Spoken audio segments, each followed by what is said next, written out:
같이 사도신경으로 신앙 고백 드리겠습니다. 나는 전능하신 아버지 하나님 천지의 창조주를 믿습니다. 나는 그의 유일하신 아들 우리 주 예수 그리스도를 믿습니다. 그는 성령으로 잉태되어 동정녀 마리아에게서 나시고 본디오 빌라도에게 고난을 받아 십자가에 못 박혀 죽으시고 장사된 지 사흘 만에 죽은 자 가운데서 다시 살아나셨으며 하늘에 오르시어 전능하신 아버지 하나님 우편에 앉아 계시다가 거기로부터 살아있는 자와 죽은 자를 심판하러 오십니다. 나는 성령을 믿으며 거룩한 공교회와 성도의 교제와 죄를 용서받는 것과 몸의 부활과 영생을 믿습니다. 아멘. 우리 죄인들을 위하여 예수 안의 생명 찬양드리겠습니다.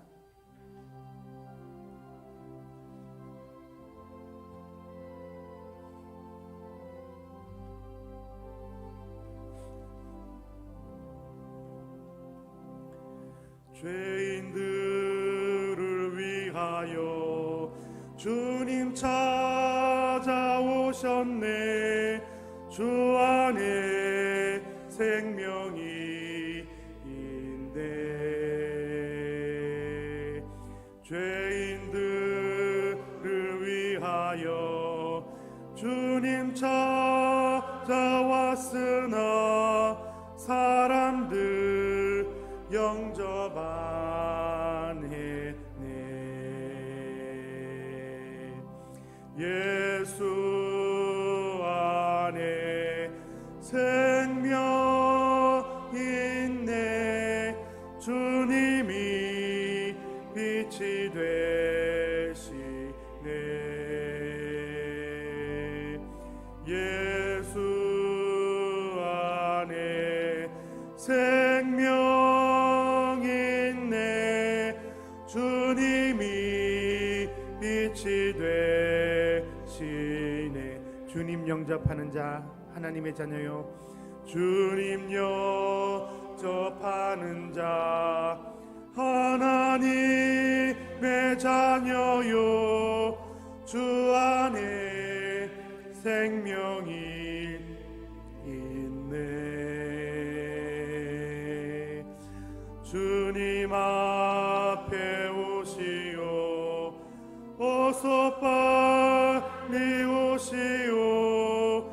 주 안에 생명이 있네. 예수 안에 생명 있네. 주님이 빛이 되시네.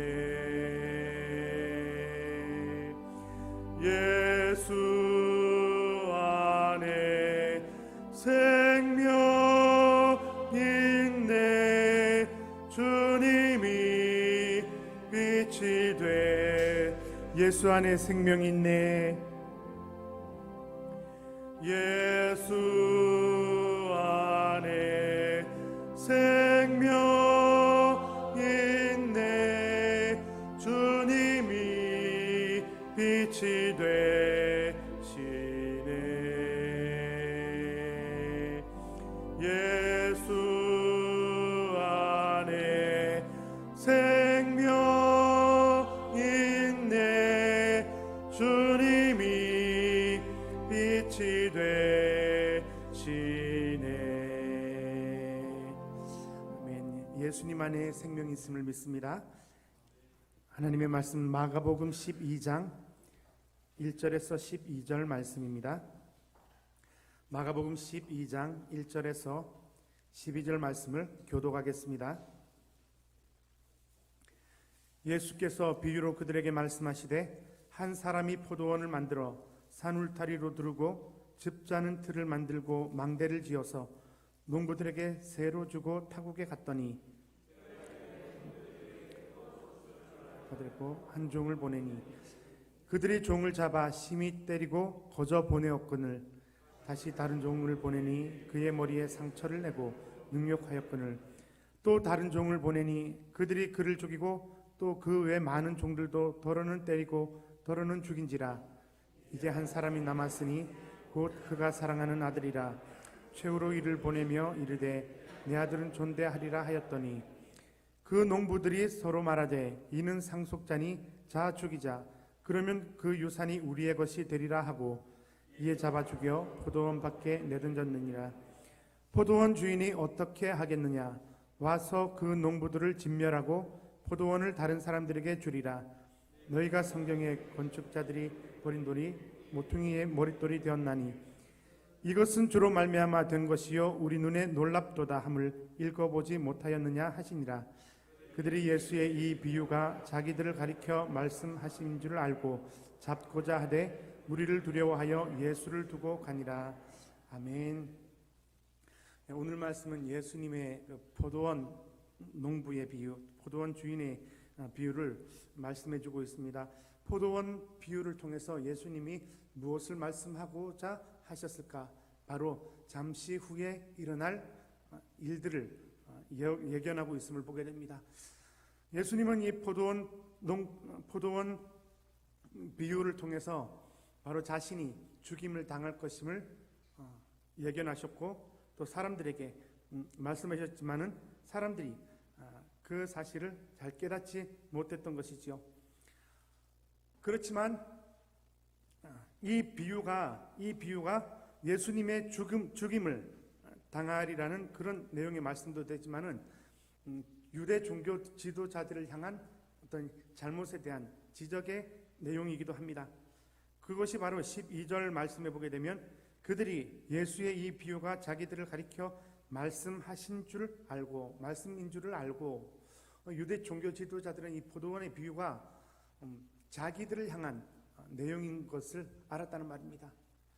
그와 반면에 예수님 자신이 사람들로 하여금 죽임을 당하리라는 포도원 밖에 버려져서 죽임을 당하리라는 그 예견의 말씀이기도 합니다. 오늘 포도원의 비유를 통해서 이 포도원은 무엇을 말하는가? 포도원이라는 것은 바로 이스라엘을 상징한다고 합니다. 그뿐만 아니라 한 사람이 포도원을 만들어 산 울타리로 두르고 농부들에게 새로 주고 갔다 하는 의미에서 이 포도원은 바로 포도원을 만든 그 주인의 은혜를 보여주고 있는 것이지요. 주인이 포도원을 만들어 농부들에게 새로 주고 떠났다. 농부들은 할 일이 없었는지는 모르겠지만 여하튼 한 사람이 포도원을 만들어 거기에 농부들을 데려다가 일을 시키고 새로 주고 떠났다는 것이죠. 그래서 그런 의미에서 이 포도원은 바로 주인의 은혜가 깃든 곳임을 알 수가 있습니다. 그리고 종들이라고 나옵니다. 소출을 받기 위해서 그 주인이 농부들에게 보낸 종들은 하나님의 말씀을 대언한 선지자와 또 제사장들, 하나님의 그 말씀을 대언했던 자들을 상징합니다. 농부들은 주인이 보낸 이 종들을 잡아서 때리고 죽여버립니다. 왜냐하면 주인이 없으니까 그 포도원을 자기의 것으로 착각하고 자기의 것인 양 누리고자 했기 때문임을 알 수가 있습니다. 무엇보다 주인이 보낸 종들을 잡아 심히 때리고 거저보내고 머리에 상처도 내고 죽이고 그 외에 또 다른 주인의 종들을 때리기도 하고 죽이기도 하고 자기 마음대로 행했다는 것이죠. 소장농으로서 일해야 할 그 신분을 망각하고 주인의 행세를 하며 또 심지어는 그 일을 준 주인에게까지 주인의 행세를 하고자 했던 것이죠. 주인이 다른 종들을 있던 종들을 다 보내고 말합니다. 이제 딱 한 사람이 남았으니 내가 그를 보내리라. 그는 나의 사랑하는 아들이라. 내 사랑하는 아들을 보내면 이들은 그를 존대하고 그에게 소출을 주리라. 그런데 주인의 예견은 빗나가게 됩니다. 예상은 빗나가게 됩니다. 오히려 아들이 농부들에게 왔을 때 농부들의 반응은 이러합니다. 이는 상속자니 우리가 죽이자. 이를 죽이면 이 포도원은 우리의 것이 되리라. 상속자를 죽이게 되면 그 포도원이 상속될 것이 자기들이 될 것인 줄 알고 아들을 죽여버립니다. 그것도 포도원 바깥에 내버립니다. 이에 주인은 어떻게 하겠느냐? 와서 농부를 진멸시켜버리겠다. 여러분, 오늘 하나님께서 우리에게 주신 그 은혜들을 생각하고 묵상하면서 하나님의 은혜를 결코 잊어버리지 않기를 축복합니다. 모든 상황, 모든 시간, 모든 물질, 또 우리의 행하는 모든 삶의 환경들이 과연 누구로부터 주어졌는가를 기억하시며 살아가시길 바랍니다. 농부들은 포도원의 주인이 자신들에게 은혜를 준 것이라는 사실을 깨닫지 못했습니다. 자신들이 일하고 자신들이 경작하니 자기의 것으로 착각했던 것이지요. 유대 종교 지도자들, 하나님의 말씀을 받았고 백성들에게 하나님의 말씀을 알리고 선포하고 하나님께로 돌이켜야 할 자들이 자신들의 권한과 권력을 내세우면서 그 위에 군림했던 것을 책망하고 있는 것입니다. 무엇보다 아들을 존대하리라고 생각했던 그 포도원의 주인의 예견은 여지없이 빗나가게 되고 농부들은 상속자를, 아들을 죽여버립니다. 여차없이 죽여버립니다. 죽이는데도 마음에 가책이 들지 않습니다. 오히려 그 아들을 죽임으로 말미암아서 자신들이 주인의 것까지 탈취하고자 하는 이런 목적을 가졌던 겁니다. 어제 우리가 성전 안에서 행했던 그런 모든 매매하는 일들, 환전하는 일들, 그런 것들이 누구의 허락으로 되어졌던가? 바로 유대 종교 지도자들, 대제사장들과 서기관들의 허락하에 이루어졌다는 사실입니다. 예수님은 거기에 일침을 가지요. 내 집은 만민이 기도하는 집이거늘 너희가 강도의 구려를 만들었도다. 은혜로 받은 그 포도원을 강도의 소굴로 만들어버린 겁니다. 도둑질하는 모임의 장소로 만들어버린 겁니다. 자신의 것이 아니지만 자신이 경작하고 있는 그 터를 자기의 것이라고 빼앗아버립니다. 여기에 주인은 분명히 그 농부들을 진멸하리라라고 말씀하십니다. 심판하리라.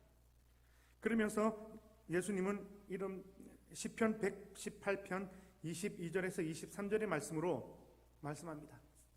너희가 성경에 건축자들이 버린 돌이 모퉁이의 머릿돌이 되었나니 이것은 주로 말미암아 된 것이요 우리 눈에 놀랍도다 함을 읽어보지 못하였냐. 건축자들의 버린 돌이 모퉁이의 머릿돌이 되었다. 사람들이, 농부들이 아들을 죽여서 포도원 바깥에 내버린 그것을 하나님은 가장 높은 위치로 올리셨다는 의미로 해석이 되어집니다. 빌립보서의 말씀을 보게 되면 그는 근본 하나님의 본체시나 하나님과 동등됨을 취할 것으로 여기지 아니하시고 사람의 모양으로 오셔서 십자가에 죽으심으로 우리의 모든 죄악을 담당하셨다. 하지만 모든 무릎을 그 이름 앞에 꿇게 하시고 모든 이름 위에 하나님이 높이셨다라고 말씀하고 있습니다. 모퉁이의 머릿돌이 된 바로 예수님의 모습. 많은 사람들이 예수님을 십자가에 못 박았고 죽이고 조롱하고 또 뺨을 때리고 하였지만 하나님께서는 그를 높임 가운데 들리셨다라는 사실입니다. 마귀는 예수를 죽임으로 말미암아서 자신의 사명을 다한 것으로 생각했지만, 하지만 그것은 오산이었습니다. 하나님이 그를 높이셨습니다. 하나님이 그를 모든 그 이름 앞에 모든 무릎을 꿇게 하셨습니다. 모퉁이의 머릿돌이 되게 하셨다. 가장 귀한 돌이 되게 하셨다. 하지만 이 가장 귀한 모퉁이돌, 건축자들의 버린 돌이 모퉁이 돌이 되었지만, 이것이 장차 이를 심판의 돌로 사용되어질 것이라는 것을 말씀해 주고 있습니다. 여러분, 우리가 고난 주간을 보내면서 주님께서 나를 위하여 십자가 지신 그 고난만을 묵상할 것이 아니라 하나님이 우리에게 주신 은혜들을 또한 묵상해야 될 것입니다. 그 은혜를 생각하지 아니하고 그 은혜를 묵상하지 아니할 때 우리는 하나님의 온전하신 은혜와 복을 누릴 수가 없습니다. 오늘 이 포도원의 비유를 통해서 대제사장들과 서기관들은 자신들을 가리켜 말씀하심인 줄 알았다고 깨달았다고 분명히 기록하고 있습니다. 자신들의 죄를 깨달았다는 것이죠. 자신들이 하고 있는 일이 무엇인지를 알고 있었다는 겁니다. 하지만 이들의 모습은 돌이키지 않았습니다. 회개하지 않았습니다. 자신들의 죄를 내놓지 않았습니다. 오히려 이 비유의 이야기를 듣고 이들이 행한 그 다음 행동이 무엇이었습니까? 죽이고자 하되, 잡고자 하되. 항상 이들 생각 속에는, 유대 종교 지도자들 생각 속에는 어떻게 하면 예수를 죽일까? 어떻게 하면 예수를 잡아 죽일까라는 일념하에 살았던 자들이었습니다. 왜냐하면 자신이 하나님이라 그러지요. 모든 사람들이 예수님의 가르침에 기이함을 여기고 예수님을 따르지요. 점점 더 자신들의 입지는 좁아져 가지요. 인기는 떨어져 가지요. 예수님의 인기는 하늘 높은 줄 모르고 치솟아 오르지요. 자신들을 가리켜 말씀인 줄을 깨달았다. 그렇다면 자신들이 어떤 일을 하고자 했는지를 안다면 돌이키고 회개하고 철저하게 통회하며 자복해야 할 자들이 잡고자 하되 죽이고자 모략했다는 겁니다. 그뿐만 아니지요. 그 뒤에 무리를 두려워하여, 여러분, 하나님의 은혜를 감사하지 않는 자들은 바로 이렇습니다. 무리를 두려워한다. 사람의 눈치를 본다는 겁니다. 사람의 눈치. 내가 이 일을 하면 저 사람은 과연 어떻게 생각할까? 이 말인즉슨 하나님을 두려워하지 않는다는 말로 바꾸어 말할 수 있습니다. 유대 종교 지도자들은 하나님을 두려워하지 않았습니다. 하나님 앞에서 행하지 않았습니다.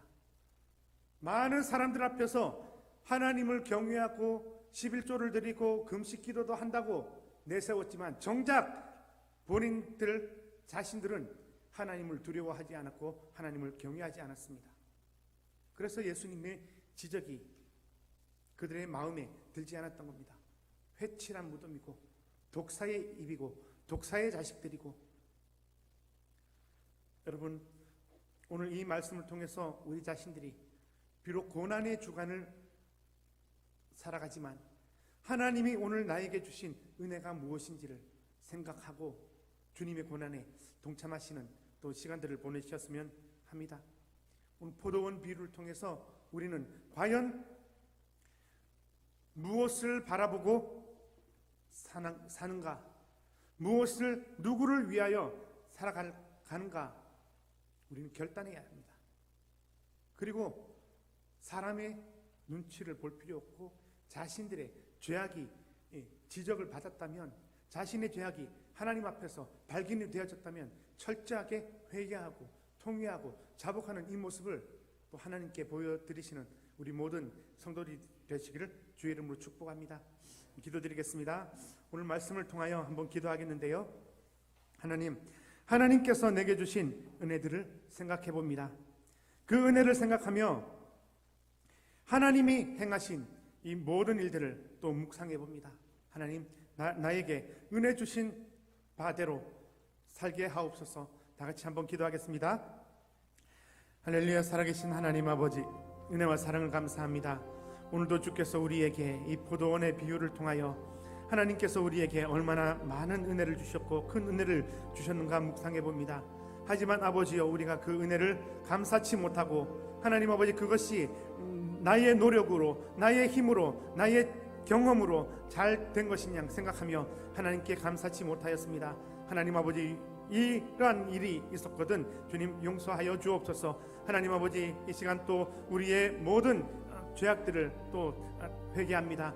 하나님 아버지, 사람들로 하여금 우리에게 우리의 모든 잘못을 또 어떤 지적을 받게 된다면 하나님 앞에서 철저하게 통회하며 자복하는 자들이 되게 하여 주시고, 하나님 아버지, 하나님 앞에서 회개함으로 나아가는 삶을 살게 하옵소서. 하나님 아버지, 이 모든 삶과 또 행동들이, 행위의 삶들이 또 하나님으로부터 주어졌음을 믿고 감사드립니다. 하나님의 행하시는 일들임을 믿고 감사드립니다. 하나님 아버지, 우리를 인도하여 주옵소서. 성령으로 인도하여 주옵소서. 철저하게 우리 자신을 주의 말씀 앞에 내려놓고 살아가는 또 고난주간의 삶이 되게 하여 주옵소서. 하나님의 은혜를 묵상하기를 원합니다. 주께서 나를 위하여 당하신 그 고난을 묵상하며 온전히 한 주간을 보내게 하여 주옵소서.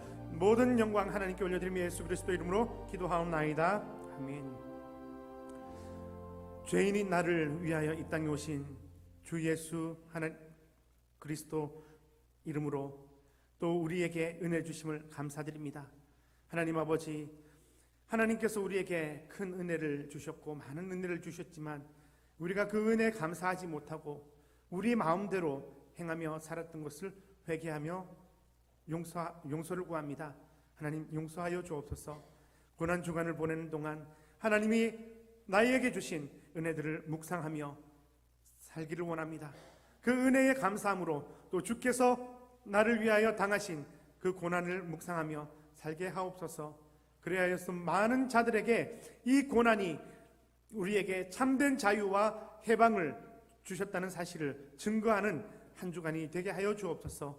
오늘 이 시간 온전히 주님께 예배드림을 감사드리며 예수 그리스도 이름으로 기도하옵나이다. 아멘. 하늘에 계신 우리 아버지, 아버지의 이름을 거룩하게 하시며 아버지의 나라가 오게 하시며 아버지의 뜻이 하늘에서와 같이 땅에서도 이루어지게 하소서. 오늘 우리에게 일용할 양식을 주시고 우리가 우리에게 잘못한 사람을 용서하여 준 것 같이 우리 죄를 용서하여 주시고 우리를 시험에 빠지지 않게 하시고 악에서 구하소서.